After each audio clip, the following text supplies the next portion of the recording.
Southern Pakistan, in the middle of the Indus River Valley lie the ruins of Mohenjo Daro.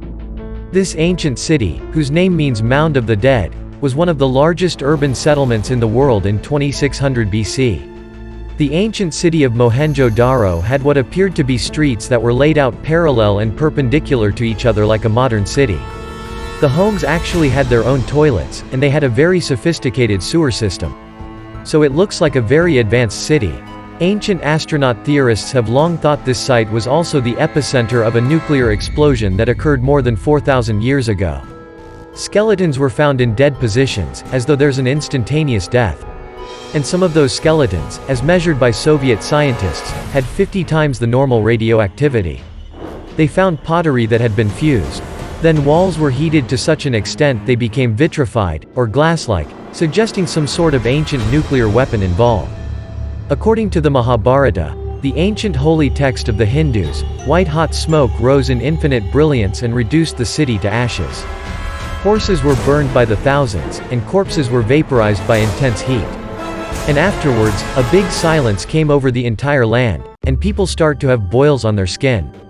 Their hair started to fall out, and their nails. There's only one thing that causes this, and that is radiation poisoning. It's radiation fallout. So the question then becomes, when events happen in a place where there is extreme radiation, what impact does that have on human life or on other life present there?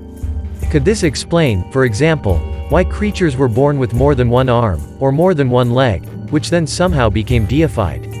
Because even to this day, we know that in civilizations where anomalous human beings are born, somehow the touch of God is seen to be part of this creation.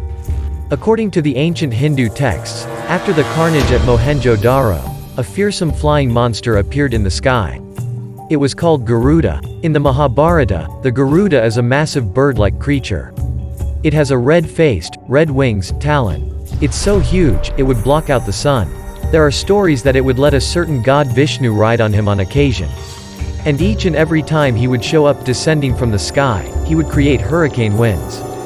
And upon his descent, the earth would shake, dust would flap in the air, and everyone in the vicinity would be absolutely terrified. Now, here we have a carving of Garuda. And if we look at the top, yes, they look like feathers, but at the same time, they could be interpreted as big, gigantic flames. According to Hindu mythology, Garuda is born out of this cosmic event, this war and destruction that happens at the end of every age. Could this have been somehow connected to exposure or to radiation, being born within a zone of high radiation?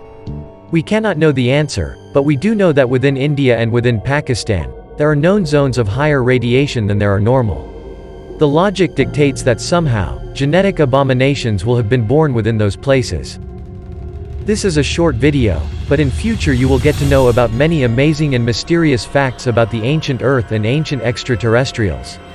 For more cool videos, please like this video and subscribe my channel. I will see you guys in the next video. Bye.